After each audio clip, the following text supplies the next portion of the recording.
মোৰ পিছফালে এইটো দিল্লীৰ দ্বাৰকাত নিৰ্মাণ হোৱা যিটো অসম হাউচ, সেই অসম হাউচটো আছে।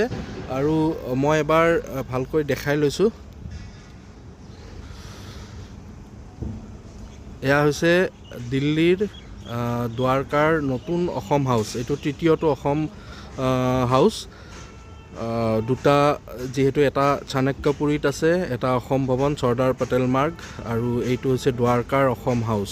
আৰু এই অসম হাউচত 25টা কোঠা থাকিব। 25টা কোঠাৰ এই অসম হাউচটো ইয়াত নিৰ্মাণ কৰা হৈছে। 21টা যি কোঠা, সেই 21টা আপোনাৰ কোঠালি থাকিব যি গেষ্টৰ বাবে, আৰু দুটা থাকিব ডৰমেট্ৰি।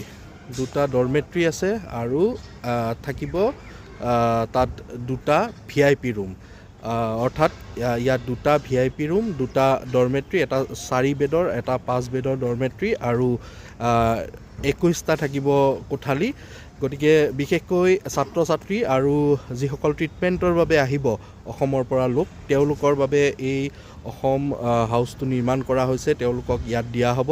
আৰু এইটো অসম হাউচত কেইদিনমান পিছতে মুকলি হ'ব, আৰু মুকলি হোৱাৰ পিছতে ইয়াত যিসকল লোক আহে দিল্লীলৈ, তেওঁলোকে অসম হাউচত থাকিব বিচাৰিলে ইয়াত আহিব পাৰে।